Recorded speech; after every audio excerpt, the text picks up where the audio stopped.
And hello, everybody. I can see lots of people jumping in already. Um, so feel free. Whoa, loads of you just jumped in then. So feel free to say hi in the chat. Love to know where you are, whether it's morning or afternoon here. We have one of each with us two here. So it's the morning for Sarah, the afternoon for me. So as you're all coming in, yeah, feel free to say hi in the chat. I'll give you a bit of a background. We try and keep these sessions to about half an hour because we know how busy everybody is. Um, don't worry about scribbling notes down.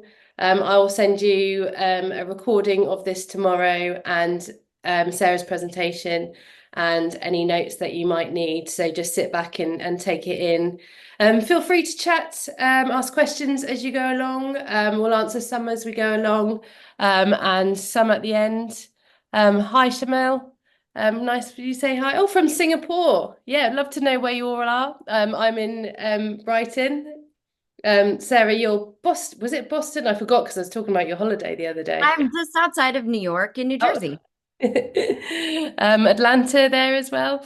Um, so a bit of background. I got to know Sarah. I noticed her on LinkedIn actually. So if any of you don't follow Sarah on LinkedIn already, give her a follow. So Sarah promotes brilliant content on LinkedIn, all about sort of upskilling yourself in the PR area, and they're really great posts. So they're like snippets, and they're just really tangible things you can be doing. And Sarah posted about how you can get the most out of your coverage one day, and I was like, "This is brilliant advice." And I didn't want it to sit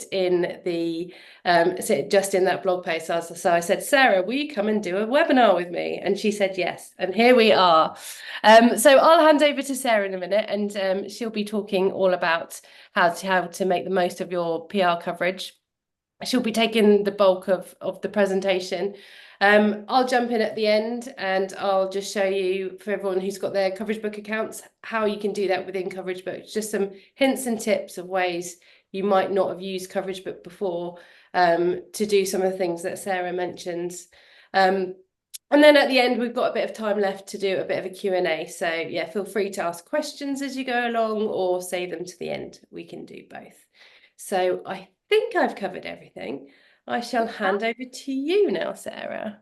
That sounds good. I'm just going to share my screen. There we go.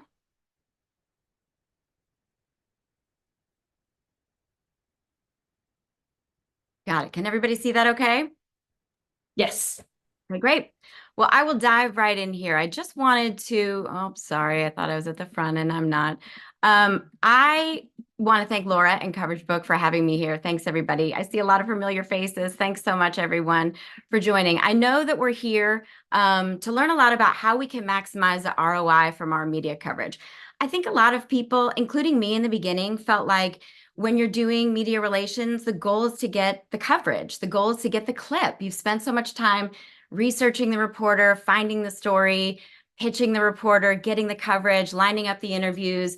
When the clip comes, that's when we're done, right? But I feel like the real magic comes after the coverage hits. I feel like there's so much more life that we can give our clips and really squeeze some ROI, not only for the investment that maybe our team in time or a client in money has spent in us getting the coverage, but also the time that we've spent in securing all the steps that I just mentioned. Let's let it live a little bit, particularly the clips that are evergreen. Sometimes they have a bit of a timestamp on them, but a lot of times you can squeeze a lot more mileage off of them. So how do we do that? We show it off. We send it off first and foremost to either your client so they can send it out to their team, or if you're in-house, send it internally. Don't just forward the article to a company-wide distribution list and call it a day. The fact of the matter is people are busy, people are a little bit lazy, they might not read the whole thing. So you want to do a little bit of extra work here. Hold their hand a little bit. Show them what the best aspects of the article were. Maybe you could give a little bit of background, show that this was actually on the front page of the really important trade publication or the front page of the important section in the newspaper, or that this reached a really important trade publication that is read by a high percentage of your target customer. Show them why the coverage was valuable. Maybe call out some pulled quotations from it and show that this was a piece of content that showed a lot of the key messages that you're trying to get across. Maybe call out some of the company spokespeople who were mentioned in the clip.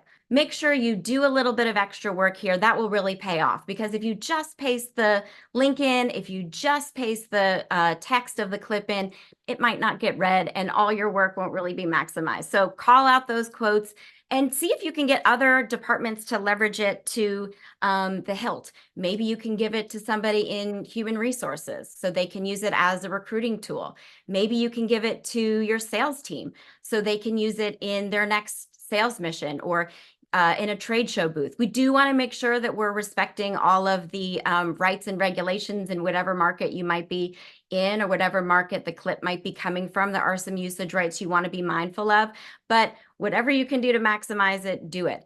And you also want to include in your recap email to everybody bulleted ways that the coverage can be utilized. Not everyone thinks the way PR people think. So you can call out right in your email the way different departments can use things, or you can reach out to them after the fact to make sure they saw it, to see how they might be able to show that clip off and get some mileage out of it. And again, you want to be mindful. If this is a clip that has kind of a short shelf life to it, call that out. You know, this is about a launch that took place this week, so try to get this out this week because the article itself has a bit of a timestamp on it. But when it only has that physical timestamp on it and doesn't really have a coverage expiration date, so to speak, on it, maybe you can block out that timestamp a little bit and use this as an evergreen clip that can live for months and years to come sometimes. The reason that we want to do this is that we can change minds. We can let people see what PR is doing. It's kind of a mystery sometimes, and that can be really frustrating. People don't understand what we do all day. And that's why we get so many weird requests all the time for everything under the sun that doesn't always have anything to do with PR, but it can help people understand the value of public relations.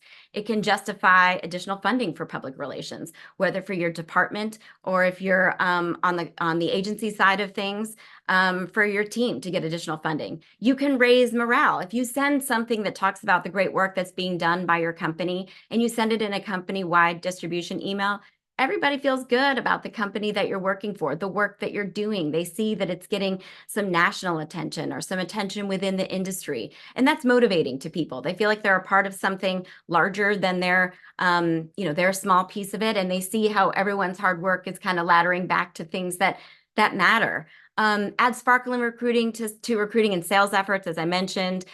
Bring a clip report or campaign wrap up to life by calling out individual pieces of coverage. We always want to say, don't let the clip die in the recap report or in some sort of highlight reel. Let it have some life. It can also silence naysayers, make your efforts and results and your impact undeniable. It's not just about getting the clips. It's about getting the clips that you do earn to work harder for you. And so you can continue to, work smarter, not harder, and make sure that these clips can really live on. So a couple other ideas here. What about sending internally, highlighting especially on branding messaging, like we mentioned, creating LinkedIn content around A+ lists, hits for company leaders. This is really important. This is a fun way for some of the corporate LinkedIn accounts to really let their team shine a little bit, really provide some background about the article, maybe some additional things that they talked about that didn't make it in the article that they want to highlight. This is a really nice way to do that. And also, for whether it's the leadership mentioning this in their LinkedIn post or the comms team calling this out in the email that they're sending to everybody, it's a really nice way to let some of the other people shine who really helped make this clip possible, be it the executive assistant of the CEO or the spokesperson who helped to schedule the interview, or the person who helped find the hard copy of the clip so you could get that great scan, someone internally on the comms team who pitched it or provided the media training. It's a nice way to make some of those thankless aspects a little bit less thankless. Some other things that I've done in the past are including clips for board members at the next meeting or maybe a next big meeting that's happening. You can get it printed out and create it as sort of a placemat at all the places where people will be sitting during these big board meetings, print it out in color, maybe print it out in larger paper so people can see. You can do this for print clips. You can do this for broadcast clips. You can get a screenshot of it and call out some important message points from it. You can do this with social media posts. You can show how the clip has been able to live on through different iterations. You can show how this started off as a print clip and then it became an online clip. And then the journalist who wrote it ended up writing about it on their social media handle and seeing how all those kind of cascading efforts created this big flow of coverage. You can talk about how your team your social media team posted about it. You can really show this like a virtuous cycle of ROI that the clip can get. And again, making sure that HR sees it. This is something that I think can have a long shelf life for HR, particularly if the coverage is kind of an evergreen piece that talks a lot about the company as a whole, or maybe a long-term strategy or something like that. And then train your larger team, the whole company or your client, to report back to you with business outcomes related to the clip. Maybe this resulted in an inbound sales lead that resulted in a deal. Maybe this resulted in a customer finding you and deciding that this was going to be the time that they were going to leave the competition and move on. You don't always get the benefit of those business results, but sometimes you do. And it's especially useful when you can use that to show that this isn't just about chest thumping. Like a lot of people think PR and getting media coverage and clips is really about bragging, and there's so much more. There's business outcomes that can be had from really effective and strategic media coverage. Obviously, alert your social media team so it can be shared on the appropriate channels. Consider compiling a highlight reel if you can. You can do a digital highlight reel that incorporates broadcast clips, that incorporates online clips, that incorporates print clips. I've even had a lot of success creating a giant highlight board for clients, maybe after a campaign, maybe after a particularly successful quarter, maybe after a particularly robust year, where clips were compiled onto literally a giant board that was designed by a designer, printed out. And I'm talking like maybe a 3 foot by 4 foot board, and was sent to the client. Sometimes we would tell them about it, sometimes we wouldn't.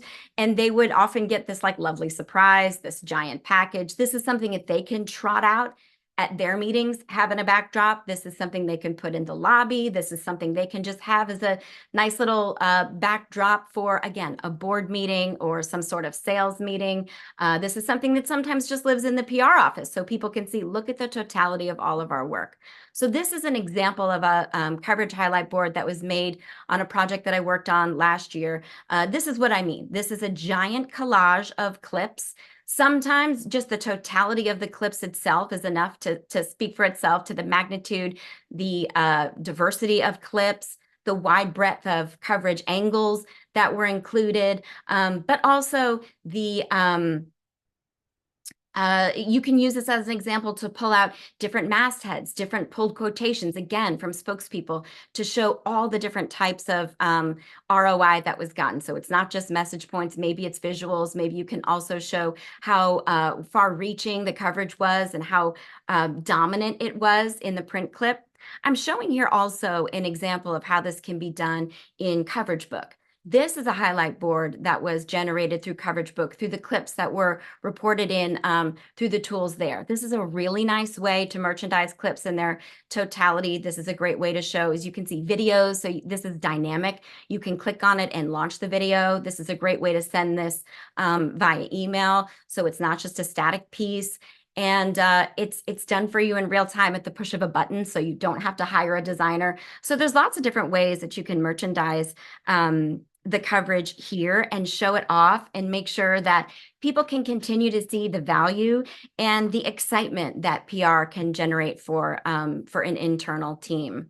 But at the very least, use a tool to capture all the clips. Save the quality screenshots that you got. Go and get the hard copy of things, as antiquated as that might seem. That way you've got it there. Sometimes you can send out the hard copy. I know there's not that many people who are still subscribing to hard print publications anymore, but there's just nothing like seeing the tangible result of your article in a magazine or in the newspaper, particularly if there was some beautiful photography connected to it, particularly if it's multiple pages, particularly if it was a dominant piece of coverage, especially one where the client that you are working on or the company and brand that you're representing is maybe mentioned first, or is maybe mentioned in a class of itself and other competitors weren't mentioned, or maybe other competitors were mentioned in the article, but you were the only one that secured a quotation from the spokesperson, or you were clearly the one that got the lion's share of the coverage. It's really important to point those things out too. Again, not everybody thinks like a PR person thinks. Someone might read an article and think that it looks great, but they don't stop to think about how successful the coverage was because of some of those attributes, as it might relate to a coverage that it did include a lot of competitors or quotations from competitors also. So make sure you call those things out. Make sure that you're doing your best to make sure that these clips have the chance of having a long shelf life by capturing these clips, putting them in a place where people outside of your department can find them so they don't have to bug you every time that they might want to use them. Make sure if there are use regulations and rights that you hold on to those and you capture those somehow to make sure that everybody is complying as they need to with any of those sharing or reproducing rights. If they have any questions, make sure that they're coming to you and make sure that you're current on all of them so you can answer their questions accurately and not create any vulnerability there. You also want to pay attention to short-term and long-tail reporting to track additional ROI that might be coming along in the future. And never forget to celebrate and recognize the work internally. We all know how hard it is to get these clips. We all know how long it can take to create the relationship with that writer, to follow that writer along, follow up with a writer after you've sent the pitch, to organize the interviews, to make sure that the spokespeople have all the messaging and media training that they need. And it takes a village. Some of you are a village of one, and hats off to you. But some of you who have a staff behind you who are helping you with all of this, make sure that you recognize them to the extent that you can in the email that goes out internally or to your client with the coverage. But certainly make sure that you just take a second and celebrate the effort, particularly those clips that take a long time. I think the record that I have for length of time between a clip was pitched and when it ran is 2 years. There are times where I worked on something where there was a passage, but the editors changed. Maybe the publication went from print to online. The writer changed beats and passed it on to someone else.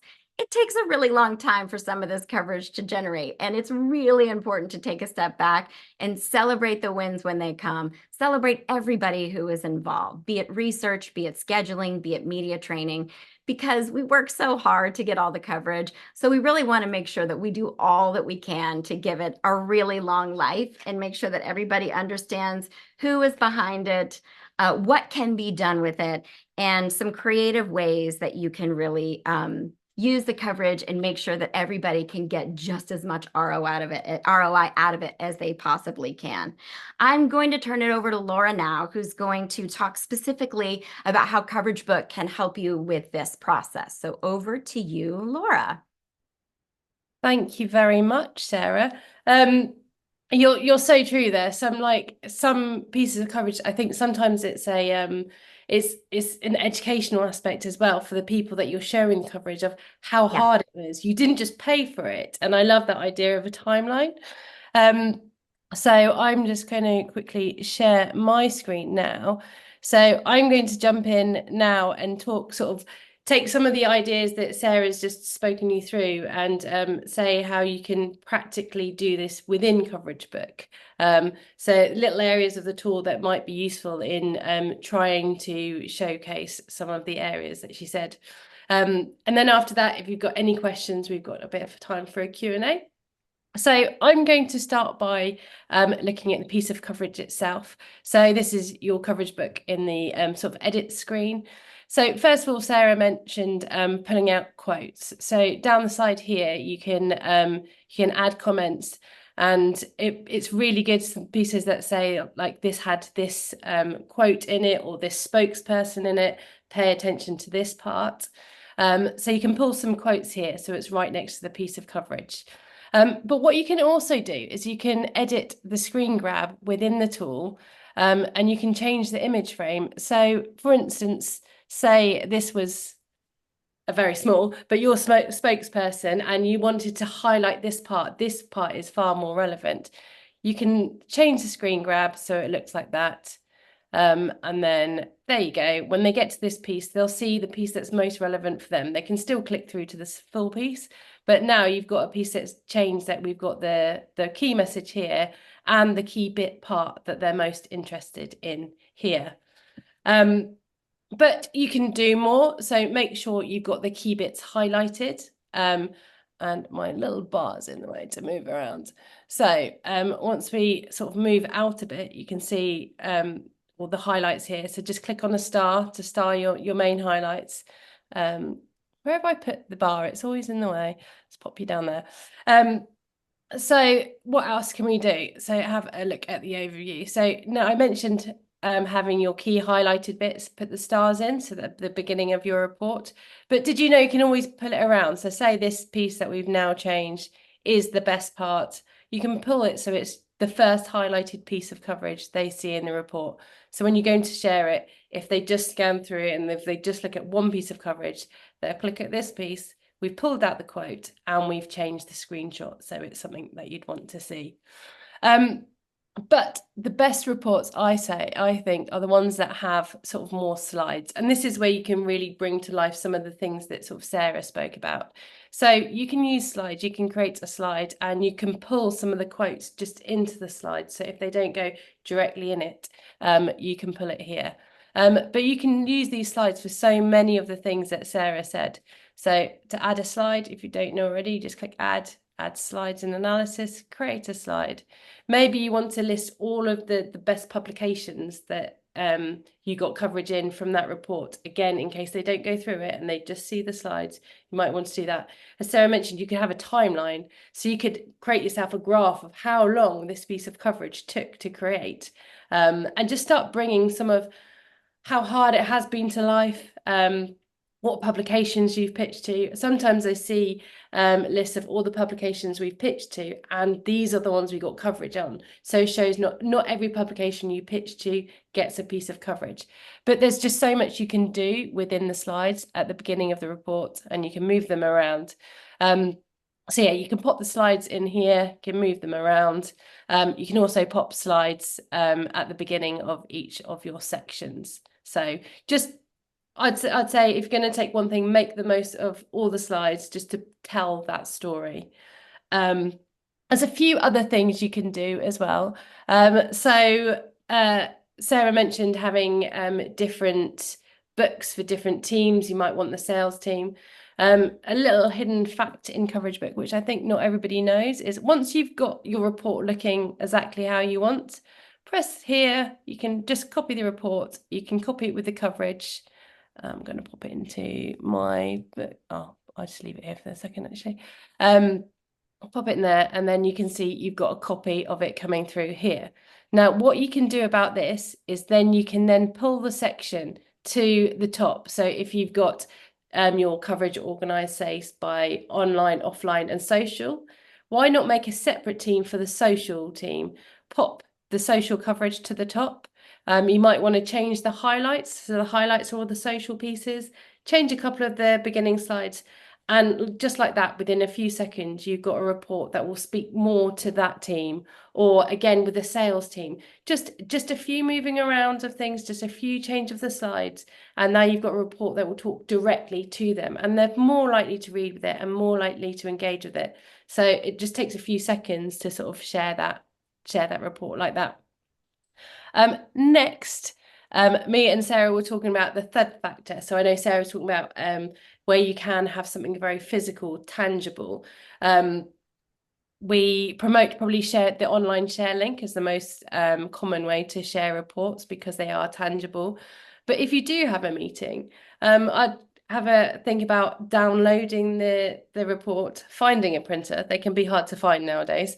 Finding a printer and printing it off. Just having something tangible in your hands. That the person can read, that you can flick through while, if you're having a team meeting while other members go to the toilet, or you have a small break or something, having something that's just off your screen sometimes, and like we say, has the thud factor. You put it down, it's heavy. Like, I know lots of people say, well, no one's going to read through the whole report. If you've got a fat report in your hand, you're like, wow, that creates its own sort of bang in itself. So to do that, just download it as a PDF, and then you can print it off. So that's another little hidden tip. Just a couple more to go for you. So I mentioned to make sure that you have your highlights highlighted within the book, because then the person's most likely to see it. If we're looking more about sort of long-term reporting, or getting back in touch with clients, or reminding them about something, did you know you can quickly go to a folder? So let's choose Laura's books, just the highlights, and then just by clicking just at those two, you can put some dates on if you want. And these are all the pieces of coverage that I've deemed to be good because I've highlighted them. I can just select them all and create a book. So that can be a really good way to get back in touch with clients or teams that you haven't spoken to, and just going, oh, here's a quick highlights book of everything that we've done this year, this quarter, or whatever. So that's another little hint that, again, if you've got your highlights sorted as you go through the year, it's pretty quick. And very, very last, again, talking about this sort of long-term versus short-term reporting. Another thing to keep an eye on. So if we've got our book here, and say I sent this over to the client or different teams a while ago, and I think, do you know what? I sent it when the coverage hit. I wonder what it's looking at now. These YouTube views might have increased. The engagements might have increased. What I would do is I'd take a quick look at these figures. So the ones that could go up, which are like views and engagements. And what you can do is, when you're in the overview, click on this button here, and then there's a refresh button here. So you can refresh these metrics. So if you remembered that the YouTube views were 100,000 or something, and now they've jumped up to 120,000, or they've jumped up even more, it's a great way to get back in touch and go, do you remember that piece of coverage we got last year? It's still getting views. It's jumped from this to this. We can see people are still watching it.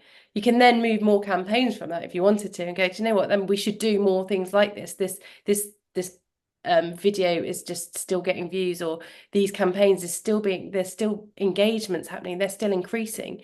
So it is worth, I think, going back and keep looking at it and using it as nudges to open conversations, because these are the conversations that, if you're an agency, is going to get you more budget, and if you're in-house, it's going to just keep showing how valuable the work you do, like Sarah was saying, is not just then but ongoing. It's like, it's great when it lands, but that coverage is there almost forever unless the journalist takes it down. So it's not just there for that one day. So it's quite good to keep reminding yourself. I can see we've had at least one comment, one question in the chat. So we'll see if we've got any questions. It was there and it's disappeared. It said chat one person. So if you've got any questions, please do let us know. I did have one for you, Sarah, in terms of, you can see I was getting excited about the long-term reporting. Yeah. How often would you think you should go back and keep checking in on campaigns? Or It's a great question, because you want to make sure that you're giving enough time for some results to be able to help you tell a story. So if your campaign lasted 6 months, a week after, you're not necessarily going to be able to see maybe much of a change. But if your campaign really involved a one-day launch, and a lot of coverage happened that day or prior to it, you might be able to revisit that following week and see if anything else trickled in, or to see if there was any other additional pickup or reposting, particularly on social. I would say also, though, a lot of value can be derived of this, as you mentioned, if you're on the agency side and maybe you had a short-term project and you wrapped it up and you created this great recap report after the project was finished, maybe 3 months, 6 months, or maybe at the end of that calendar year, hey, just wanted to follow up. We haven't been in touch since this great project ended. Wanted to check in and see how you're doing. Also, just thought you might be interested in seeing some of the additional coverage that has enjoyed this cascading effect after our campaign launch. It's just such a fantastic way to reach out in a non-salesy sort of soft way. Hey, just adding value, just wanted to show off in case you missed it. That's a really soft touch and a really great way to do that, that maybe you could do if you happen to know maybe when their budget cycle is starting and when Yeah. people are putting in for new budgets for the next year, when their fiscal year is not quite ended, because maybe that's too late, but a little bit before then.